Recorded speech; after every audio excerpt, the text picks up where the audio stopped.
प्रश्न दिया है। प्रश्न कह रहा है कि यदि ए का अर्थ प्लस है और बी का अर्थ गुणा है और सी का अर्थ माइनस है और डी का अर्थ भागित है तो निम्नलिखित व्यंजक का मान क्या होगा। यानी हमारा ये मैथमेटिकल ऑपरेशन का क्वेश्चन है, ठीक है, यानी कि गणितीय संक्रियाएं। तो आपको क्या करना है, जब भी ऐसे प्रश्न पूछे जाते हैं तो जो हमें यहाँ पर देखिए अक्षर दिए, ठीक है, ये हमारे अक्षर है, इनमें आपको उन चिन्हों को रखना है जो कहा गया है, ठीक है। तो जैसे यहाँ पर देखिए सबसे पहले हम क्या करेंगे 50 को ले लेते हैं, ठीक है, और 50 के बाद कौन सा चिन्ह यहाँ पर दिया है, अक्षर हमें यहाँ पर ए दिया है और यहाँ पर देखिए ए का अर्थ क्या कहा, प्लस कहा, तो यहाँ पर हम क्या करेंगे प्लस का चिन्ह लगा लेंगे। उसके बाद हम अगली संख्या क्या लिखेंगे 86 को वैसा ही लिख लेंगे, ठीक है। फिर देखिए यहाँ पर हमें अगला और क्या मिला, सी मिला, और यहाँ पर देखिए सी का अर्थ क्या कहा, माइनस कहा, तो हम यहाँ पर माइनस लगाएंगे और अगली संख्या 40 को वैसा ही लिख लेंगे, ठीक है। फिर देखिए फिर आपस में और संख्या हमें मिली, यहाँ पर क्या दिया है, अक्षर दिया है डी, और डी का अर्थ यहाँ पर कहा है भागित, तो यहाँ पर हम क्या करेंगे भागित का चिन्ह लगा लेंगे और अगली संख्या लिखेंगे 10 को, ठीक है, वैसा ही। और भी हमें यहाँ पर अक्षर मिला जो कि बी है, और यहाँ पर बी का अर्थ गुणा का, तो हम गुणे का चिन्ह लगा के यहाँ पर अगली संख्या 5 को वैसा ही लिख लेंगे, ठीक है। अब क्या करेंगे हम बोर्ड मास रूल पे इसे सोल्व करेंगे। तो अब देखिए आपको तो पता ही, देखिए जैसे 50 तो वैसा ही रहेगा, ठीक है, ये प्लस वाला तो पहले नहीं सोल्व कर सकते तो ये तो वैसा ही रहेगा, माइनस भी वैसा ही रहेगा, सबसे पहले यहाँ पर भागित सोल्व हो जाएगा, तो यहाँ पर भाग देंगे तो यहाँ पर कितने बचेंगे 4, और गुणे का भी वैसा ही रहेगा, ठीक है। तो इसके बाद हम गुणा भी कर सकते, तो यहाँ पर मैं सीधे क्या कर दूँ 4 पंजे 20 कर लेता हूँ, ठीक है, क्योंकि उसके बाद गुणा ही करना है, तो ये 4 पंजे 20 हो गया। फिर देखिए उसके बाद हमें क्या करना है, इसको प्लस कर लेना है, तो यहाँ पर देखिए 50 और 86 को प्लस करेंगे तो यहाँ पर हमारा कितने हो जाएंगे 6, और यहाँ पर 8 5 13 मतलब 136 हो जाएंगे, ठीक है, और माइनस क्या आ जाएगा यहाँ पर 20 हो जाएगा, ठीक है। अब इसे सोल्व करेंगे, यहाँ पर 136 में से 20 को माइनस करेंगे तो यहाँ पर कितने बचेंगे 116 बचेंगे, ठीक है, कितने बचेंगे 116। तो ऑप्शन में देखिए क्या 116 है या नहीं है, तो ऑप्शन नंबर हमें यहाँ पर देखिए सी में दिया है, तो ऑप्शन नंबर सी हमारा यहाँ पर सही जवाब होगा। अब चलिए हम बढ़ते हैं प्रश्न 11 पे। अब 11 नंबर का प्रश्न दिया है, प्रश्न कह रहा है कि निम्नलिखित शब्दों को एक तर्कपूर्ण और अर्थपूर्ण क्रम में व्यवस्थित करें। यानी यहाँ पर हमें दिया है, पहला तो दिया है खाओ, दूसरा दिया है फल, और तीसरा बीज, और चौथा तोड़ो, और पांचवा दिया है पौधा। तो इसको क्या करना है, अर्थक्रम एवं यहाँ पर देखिए तर्कपूर्ण एवं अर्थपूर्ण में व्यवस्थित करना है। यानी दोस्तों यहाँ पर थोड़ा सा आपको समझना है, जब भी इस टाइप का प्रश्न मिले तो अर्थपूर्ण और तर्कपूर्ण का मतलब यही है कि या तो आप इसको घटते क्रम में लिख सकते हो या फिर इसको बढ़ते क्रम में। तो मान लीजिए हम घटते क्रम में देखते हैं, या कोई सा भी एक क्रम आपको ऑप्शन में देखने को मिलेगा। तो यहाँ पर देखिए घटते क्रम की बात करते हैं या फिर बढ़ते क्रम की। अगर बढ़ते क्रम की बात करते तो यहाँ पर देखिए सबसे पहले क्या होगा, एक बीज होगा, यानी तीसरे नंबर वाला पहले लेंगे, ठीक है, तो तीसरे वाला पहले लेंगे। उसके बाद जब बीज होगा तो वो क्या बनेगा, एक पौधा बनेगा, तो फिर कौन सा लेंगे हम, पांचवा लेंगे। फिर 5 के बाद पौधे के बाद क्या होगा, तो पौधे के बाद होगा फल, तो हम दूसरे नंबर वाले को लेंगे, ठीक है, और फल के बाद क्या होगा, तोड़ना, तो हम चौथे नंबर वाले को लेंगे, और तोड़ने के बाद क्या होता है, खाना, तो हम क्या करेंगे लास्ट में पहले नंबर वाले को लेंगे, ठीक है।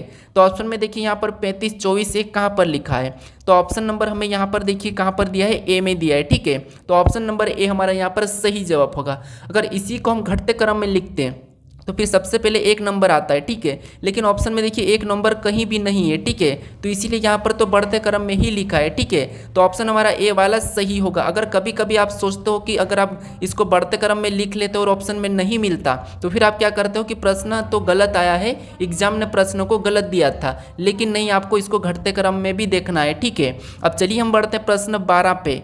अब 12 नंबर का प्रश्न दिया है, प्रश्न कह रहा है कि एक डिजिटल घड़ी में 7:40 का दर्पण प्रतिबिंब क्या होगा। यानी मैं ये कल के प्रैक्टिस सेट में बोला था कि इसका प्रश्न में यानी कि इसका जवाब मैं लास्ट में दूंगा, ठीक है, मैंने बताया था कि आपको कमेंट करने का, लेकिन आपने कमेंट नहीं किया है, तो कोई बात नहीं, मैं आपको बताता हूँ, ठीक है। किसी ने किया है उनका भी गलत ही जवाब आ रहा था, लेकिन कोई बात नहीं, आप समझ लीजिए। जैसे जब भी आपको देखिए, आपको पता है जब भी हमें क्या दर्पण पूछा जाता है, ठीक है, तो हम इसको क्या करते हैं 11:60 में से घटा लेते हैं, ठीक है, क्या करते हैं 11:60 में से इस समय को 7:40 को घटा लेते हैं, ठीक है। तो इसको 7:40 को 11:60 में से घटाएंगे तो यहाँ पर 11:7 में से तो यहाँ पर 4 बचेगा और इधर हमारा कितना बचेगा 20 बचेगा, ठीक है, ये माइनस करेंगे यानी कि 4:20 आ रहा, तो ये समय हमारा सही हो जाता है, ठीक है, जब भी किसी घड़ी में दर्पण प्रतिबिंब पूछा जाता है तो। लेकिन यहाँ पर थोड़ा सा प्रश्न को समझना है आपको, ठीक है। प्रश्न ये कह रहा था कि यहाँ पर डिजिटल घड़ी में क्या कह रहा था, डिजिटल घड़ी में कहा था, ठीक है, तो डिजिटल घड़ी में कोई सुई नहीं होती है, ठीक है, तो इसलिए यहाँ पर कि दर्पण प्रतिबिंबी नहीं बनेगा, यानी कि ज्ञात नहीं किया जा सकता, क्योंकि डिजिटल घड़ी में कोई सुई नहीं होती है तो वहाँ पर दर्पण बिंब का कोई ज्ञात नहीं किया जा सकता। इसीलिए जो ऑप्शन आपने बी वाला लगा रहे थे, ठीक है, ये तो गलत हो जाएगा क्योंकि यहाँ पर डिजिटल घड़ी कहा था, तो इसीलिए इसका सही जवाब होगा यहाँ पर ज्ञात नहीं किया जाता, ठीक है, ज्ञात नहीं किया जा सकता। तो इस टाइप के भी प्रश्न पूछे जाते हैं। अब चलिए हम बढ़ते प्रश्न 13 पे। अब 13 नंबर का प्रश्न दिया है। प्रश्न कह रहा है कि यदि एप्पल बराबर 521 और मोबाइल बराबर 612 लिखा है तो यहाँ पर एक्सप्लेन बराबर क्वेश्चन मार्क देके हमसे पूछा है, ठीक है। तो देखिए सबसे पहले हमें क्या करना है, यहाँ पर पता करना है कि एप्पल बराबर 521 कैसे लिखा है और मोबाइल बराबर 612 कैसे लिखा है, सेम तरीके से एक्सप्लेन का बताना है, ठीक है।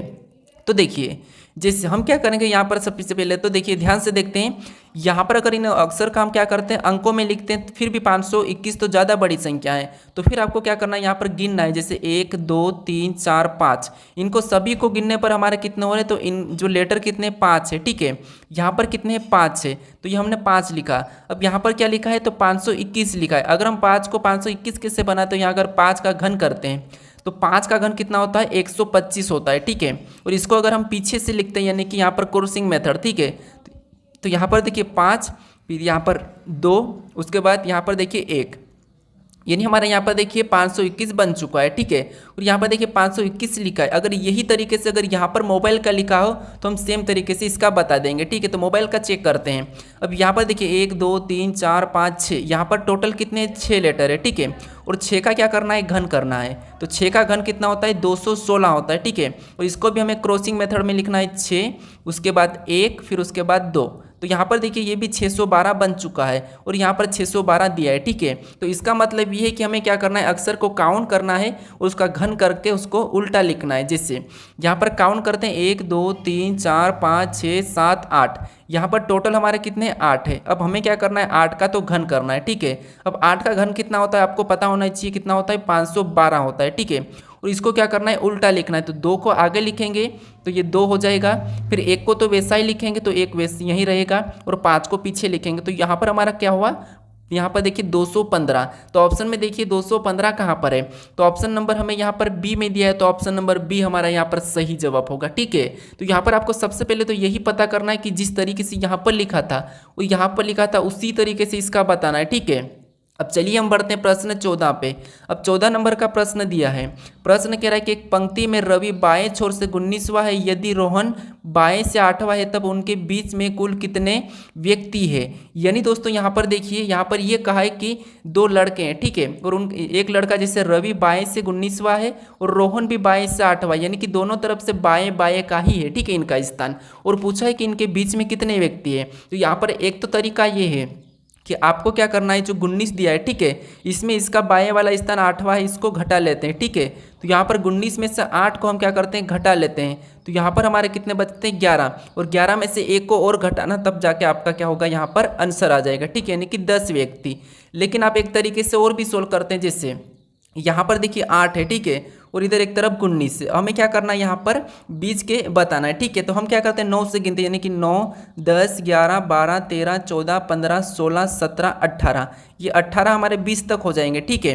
क्या होंगे एक बार वो समझिए, जैसे यहाँ पर हमें बीच के बताना, तो 9 से गिनेंगे तो 9 से 9 10 11 12 13 14 15 16 17 18, ये बीच के है, ठीक है। तो इनको गिनेंगे तो 1 2 3 4 5 6 7 8 9 10, यानी कि बीच के कितने 10 है। यहाँ पर भी हमारा 10 आया था और यहाँ पर भी 10 है, यानी यहाँ पर आंसर हमारा क्या होगा 10 होगा, ठीक है। तो ऑप्शन नंबर बी हमारा यहाँ पर सही होगा। तो आपको क्या करना है, जब भी घटाना है तो छोड़ देखना है कि यहाँ पर भी बाएं दिया है और यहाँ पर भी बाएं दिया है, तो फिर आपको क्या करना है यहाँ पर भी घटा लेना और फिर एक को और घटाना है, ठीक है। अब चलिए हम बढ़ते हैं प्रश्न 15 पे। अब 15 नंबर का प्रश्न दिया है। प्रश्न कह रहा है कि नीचे दिए घन आकृति से कौन सा विकल्प दिखाई देगा। यानी दोस्तों यहाँ पर आपको ये करना है कि जो हमें एक घन दिया है, ठीक है, ये ओपन पासा है यानी कि खुला पासा है, ठीक है। कल मैंने आपको बताया था कि पासे को कैसे खोलते हैं, तो आज मैं यहाँ पर सिखाऊंगा कि पासे को बंद कैसे करना है, ठीक है। तो यहाँ पर देखिए जब भी हमें खुला पासा दिया जाता है तो ये तो आपको पता है कि यहाँ पर इसके विपरीत कैसे देखते हैं, ठीक है। जैसे यहाँ पर देखिए 22 का विपरीत क्या हो जाएगा 44 हो जाएगा, ये आपको पता है, इसका विपरीत बताते आता होगा, ठीक है। और 66 का यहाँ पर 33 और 11 का यहाँ पर 55 हो जाएगा। ये जितने भी है ये एक दूसरे के विपरीत है, ठीक है। और आपको ये भी पता होगा कि जो विपरीत है ये एक साथ नहीं दिखाई देते हैं, पासे पे जब भी विपरीत एक साथ नहीं दिखाई देते हैं, ठीक है। तो यहाँ पर देखिए ऑप्शन ए को चेक करते हैं। तो यहाँ पर 22 और 44 एक साथ दिखाई दे रहे, जबकि ये क्या है, एक दूसरे के विपरीत है। तो विपरीत तो एक साथ नहीं दिखाई देते हैं, तो ये फिर कैसे दिखाई दे रहे, तो इसीलिए ये नहीं बना सकते हैं। ठीक है, उसके बाद अब यहाँ पर देखेंगे तो 11 का विपरीत क्या है, 55 है, नहीं दिख रहा है। 44 का विपरीत 22 से नहीं दिख रहा है। 66 का विपरीत क्या है हमारा, 33 से, वो भी नहीं दिख रहा है। मतलब इसे हम बना सकते हैं। ठीक है, उसके बाद यहाँ पर देखिए, यहाँ पर 66 और 33 एक दूसरे के विपरीत है, लेकिन यहाँ पर एक साथ दिखाई दे रहे हैं, तो इसे भी हम नहीं बना सकते हैं। यहाँ पर हमारे 11 और 55 एक साथ दिखाई दे रहे हैं, लेकिन एक दूसरे के विपरीत है, तो ये भी हम नहीं बना सकते हैं। हमें कहा था कि कौन सा विकल्प बनेगा, ठीक है, दिखाई देगा, तो ऑप्शन हमारा यहाँ पर बी वाला सही जवाब होगा। ठीक है, अब चलिए हम बढ़ते हैं प्रश्न 16 पे। अब 16 नंबर का प्रश्न दिया है। प्रश्न कह रहा है कि दिए गए कथन को सत्य मानिए और बताइए कौन सा निष्कर्ष कथनों का तार्किक रूप से अनुसरण करता है। यानी आपको यहाँ पर जो कथन दिया है उसको सत्य माना है, उसके बारे में निष्कर्ष क्या कहा हमें यह बताना है। ठीक है, तो देखिए, जिससे यहाँ पर हमें कथन पहला क्या कह रहा है, तो सभी यू एम है, यानी ये जितने भी यू है, ठीक है, ये जितने भी यू क्या है, तो ये सभी की सभी एम है, मतलब एम के अंदर है। ठीक है, एम के अंदर है, तो एम का कैसा बनेगा, ऐसा बन जाएगा, यानी कि एम है। उसके बाद अब हमें यहाँ पर कह रहा है दूसरा कि कुछ जी एम है। अब कुछ जी एम है, ठीक है, तो यहाँ पर हमें कहा कि कुछ जी एम है, तो जी मतलब यहाँ पर कुछ वाला ऐसा बन जाएगा, एम से बनेगा। ठीक है, तो ये कुछ जी क्या है, एम है। अब देखिए इसके बारे में निष्कर्ष क्या कह रहा है, हमें ये देखना है। तो पहला निष्कर्ष कह रहा है कि कुछ जी एम है। ठीक है, अगर ये गलत कहा तो उसका गलत मानना है, सही कहा तो सही। अब देखिए कुछ जी यू है, यहाँ पर क्या कहा है कि कुछ जी यू है, तो यहाँ पर जी और यहाँ पर तो हमें कुछ नहीं दिख रहा है, तो इसीलिए ये तो गलत है। ठीक है, उसके बाद अब देखिए यहाँ पर कुछ जी एम है, यहाँ पर देखिए कुछ जी एम है, मतलब ये तो हमें दिख रहा है कि कुछ जी क्या है, एम है, मतलब ये दूसरा वाला क्या कह रहा है, सही कह रहा है। ठीक है, क्योंकि पहला वाला कह रहा है कि कुछ जी यू है, तो यहाँ पर जी और यू का कोई संबंध नहीं दिख रहा है, तो हमें यहाँ पर कुछ वाला कैसे लेंगे। लेकिन दूसरा कह रहा है कि कुछ जी एम है, तो यहाँ पर देखिए कुछ जी एम है, मतलब ये हमें दिख रहा है। ठीक है, तो ये वाला सही कह रहा है, मतलब यहाँ पर देखिए केवल हमारा निष्कर्ष दूसरा अनुसरण करता है। ठीक है, तो ऑप्शन नंबर हमारा यहाँ पर बी वाला क्या होगा, सही जवाब होगा। ये सिलीजम का प्रश्न है। अब चलिए हम बढ़ते हैं प्रश्न 17 पे। अब 17 नंबर का प्रश्न दिया है। प्रश्न कह रहा है कि यहाँ पर देखिए नीचे दी गई आकृति में कितने वर्गों की संख्या है। यानी दोस्तों यहाँ पर आपको वर्गों की संख्या बताना है। तो आपको पता है जब भी वर्गों की संख्या बताना है, तो मैं आपको बताया था मेरा आकृति वाले वीडियो में कि कैसे बताना है। जिससे आपको कॉलम में संख्या लिखना है, यहाँ पर 1 लिखेंगे, फिर ये दूसरा है तो 2 लिखेंगे, यहाँ पर तीसरा है तो 3। सेम उसी तरीके से देखिए एक बार और बताता हूँ। यहाँ पर क्या करना है, 1 को लिखना है, फिर आपको यहाँ पर 2 लिखना है, फिर यहाँ पर आपको 3 कॉलम है, तो फिर वैसे ही ऊपर लिखना है, जैसे 1, फिर यहाँ पर 2, फिर यहाँ पर 3, फिर यहाँ पर 4, फिर यहाँ पर 5, फिर 6, फिर यहाँ पर 7। हमारे इधर 7 कॉलम है। अब मैं आपको ये भी बताया था कि आपको क्या करना है, ऐसा लिखने के बाद फिर आपको क्या करना है, लास्ट से लास्ट वाले के साथ गुणा करना है। ठीक है, तो जैसे इसका और इसके साथ गुणा करेंगे, तो देखिए 7 गुणे क्या करेंगे, हम 3 कर लेंगे। ठीक है, उसके बाद फिर हम क्या करेंगे, यहाँ पर 6 और 2 का भी आपस में गुणा कर लेंगे। ठीक है, क्या करना है, लास्ट से लास्ट वाली का ही गुणा करना है। फिर हम क्या करेंगे, 5 और 1 का गुणा करेंगे, तो 5 गुणे यहाँ पर 1 लिखेंगे। ठीक है, फिर जो संख्या में यहाँ पर जो संख्या बची है उसे छोड़ देना है, जो बच गई उससे कोई मतलब नहीं रखना है। अब गुणा करेंगे तो यहाँ पर 7 त्रिया कितना होते हैं, 21 होते हैं, और यहाँ पर 6 दूना कितना होते हैं, 12 होते हैं, और यहाँ पर देखिए 5 से कम 5 ही हो जाएगा। ठीक है, अब इन सभी को हम जोड़ देते हैं, तो 21 और 12 हमारे कितने होंगे, 33, और 33 में 5 को जोड़ेंगे तो हमारे यहाँ पर कितने हो जाएंगे, 38 हो जाएंगे। ठीक है, यानी यहाँ पर इस आकृति में कितने यहाँ पर वर्गों की संख्या है, तो 38 है, यानी ये 38 हमारा सही जवाब होगा। ऑप्शन में देखिए ऑप्शन नंबर डी हमारा यहाँ पर सही जवाब होगा। अगर बीच में कुछ इस टाइप से बना हुआ रहता है, ठीक है, तो फिर आपको इसको और अलग से काउंट करना है। कैसे करते हैं, यहाँ पर भी आप 1 लिखते हैं, फिर यहाँ पर 2 लिखते हैं, फिर यहाँ पर 1 लिखते हैं, फिर यहाँ पर 2 लिखते हैं, लास्ट से लास्ट वाले से गुणा करते थे, यहाँ पर 2 दूना 4, फिर गुणा करते तो 1, यानी यहाँ पर टोटल हमारे 5 हो जाते हैं। ठीक है, इतने वाले में ये हमारा अलग से, लेकिन अभी तक हमारा ऑप्शन डी वाला यहाँ पर सही है। ठीक है, अब चलिए हम बढ़ते हैं प्रश्न 18 पे। अब 18 नंबर का प्रश्न दिया है। प्रश्न कह रहा है कि दिए गए विकल्पों में से ए बी रेखा का दर्पण प्रतिबिंब का चयन करें। यानी दोस्तों यहाँ पर देखिए ए बी रेखा दी है, ठीक है, तो इसका इधर दर्पण प्रतिबिंब कैसा बना है इन अक्षरों का, ये हमें बताना है। तो जब भी आपको दर्पण प्रतिबिंब पूछा जाता है और अक्षर दिए जाते हैं, तो फिर आपको मैं बताया था कि आपको क्या करना है, वहाँ पर गलती पता करना है। तो सबसे पहले तो आपको पता है डी का बनेगा यहाँ पर दर्पण प्रतिबिंब, यानी कि डी इधर उल्टा हो जाएगा। ठीक है, तो यहाँ पर ऑप्शन में देखिए इसमें तो के बन रहा है, मतलब नहीं होगा। यहाँ पर के बन रहा है, ये भी नहीं होगा। ऑप्शन हमारे यहाँ पर 2 बच्चे हैं, सी और बी। अब देखिए उसके बाद यहाँ पर एस का बनेगा तो एस का बनेगा तो इस यहाँ पर आके उल्टा बन जाएगा ऐसा, तो ऐसा समय यहाँ पर तो सीधा ही दिया है, तो ये भी सीधा ही दिया है तो ये तो गलत हो जाएगा। यहाँ पर देखिए उल्टा दिया है, ठीक है, मतलब हमारा ऑप्शन भी अभी एक ही बचा है, तो यही वाला हमारा यहाँ पर सही जवाब होगा, हमें पूरा चेक करने की भी कोई ज़रूरत नहीं है, ठीक है। अब चलिए हम बढ़ते प्रश्न 19 पे। अब 19 नंबर का प्रश्न दिया है, प्रश्न कह रहा है कि उस विकल्प का चयन करें जो दी गई श्रृंखला में प्रश्नवाचक चिन्ह के स्थान पर आएगी। यानी यहाँ पर हमें जो प्रश्नवाचक चिन्ह दिया है यहाँ पर कौन सा विकल्प आएगा ये हमें बताना है, ठीक है। तो ये हमारी एक श्रृंखला है। तो अब देखिए जब भी आपको ऐसे कचरे वाली श्रृंखला चले तो फिर हम आपको क्या करना है, सबसे पहले एक एक को देखना है। जैसे यहाँ पर जो निशान है सबसे पहले इधर गया, फिर अगली आकृति में नीचे झुका, फिर और अगली आकृति में इस साइड मुड़ा, तो अगली आकृति में आपको पता है ऊपर की ओर मुड़ जाएगा, ठीक है। तो ऑप्शन में ऊपर मुड़ा हुआ देख लीजिए, तो ऑप्शन ए में नहीं है, ऑप्शन सी में नहीं है, तो दो ऑप्शन हमारे ऐसे ही हट चुके हैं, ठीक है। उसके बाद आपको क्या करना है, किसी एक को और देखना है। तो किसी एक को किसको देखेंगे, तो देखिए मान लीजिए यहाँ पर जेड को देखते हैं, ठीक है। तो जेड के बाद यहाँ पर वाई लिखा है, मतलब जो जेड से पहले BCD में अक्सर आता है उससे लिखा है, ठीक है। यहाँ पर इस कोने पे था लेकिन फिर आगे जाके इस कोने पे हो गया है, ठीक है। और यहाँ पर देखिए ये यहाँ पर हो चुका है। उसके बाद आगे हमारा एक्स लिखा है, एक्स मतलब इससे पहले आता है वो, ठीक है। लेकिन ये एक्स कहाँ पर लिखा, तो ये नीचे वाले कोने में चले गया, ठीक है।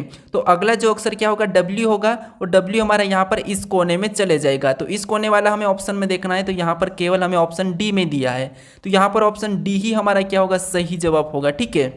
कौन सा होगा, ऑप्शन डी वाला। अब चलिए हम बढ़ते हैं प्रश्न 20 पे। अब 20 नंबर का प्रश्न दिया है, प्रश्न क्या कह रहा है, देखिए प्रश्न कह रहा है कि वह विकल्प का चयन करें जो प्रस्तुत चित्र में अंतर्निहित है, घुमाने की अनुमति नहीं है। अब ये तो आपको पता है गर्मी की मौसम है, ठीक है। तो यहाँ पर जो आकृति दी है तो किसकी आकृति है, आपको पता है कुल्फी की है, ठीक है। और इस आकृति जो बनी है, ठीक है, इस आकृति में कौन सा भाग ऐसा है जो यहाँ पर विकल्प में दिया है, ठीक है। वैसा की वैसा आपको विकल्प में चेक करना है। क्या करना है, जो यहाँ पर जो आकृति बनी इसमें से कौन सा एक भाग है जो विकल्प में है ये आपको बताना है, ठीक है। लेकिन घुमाने की अनुमति नहीं है। तो ये मुझे कमेंट करके बताइएगा। हर बार की तरह मैं आपको पूछता हूँ कि 20 नंबर प्रश्न का मुझे सही जवाब दीजिए, ठीक है। तो यहाँ पर आप इसका सही जवाब मुझे बताइए। अगर आप इस चैनल को अभी तक सब्सक्राइब नहीं करे हो तो इस यहाँ पर इस लोगो पर क्लिक करके चैनल को जरूर सब्सक्राइब कर लीजिएगा, ठीक है। अगर आप इससे पहले वाले वीडियो को नहीं देखे तो यहाँ पर इस वीडियो पर क्लिक करके पहले वाले पार्ट को भी जरूर देख लीजिएगा। अगर आपको इसकी प्लेलिस्ट चाहिए तो यहाँ पर क्लिक करके इसकी प्लेलिस्ट को भी जरूर देख लीजिएगा।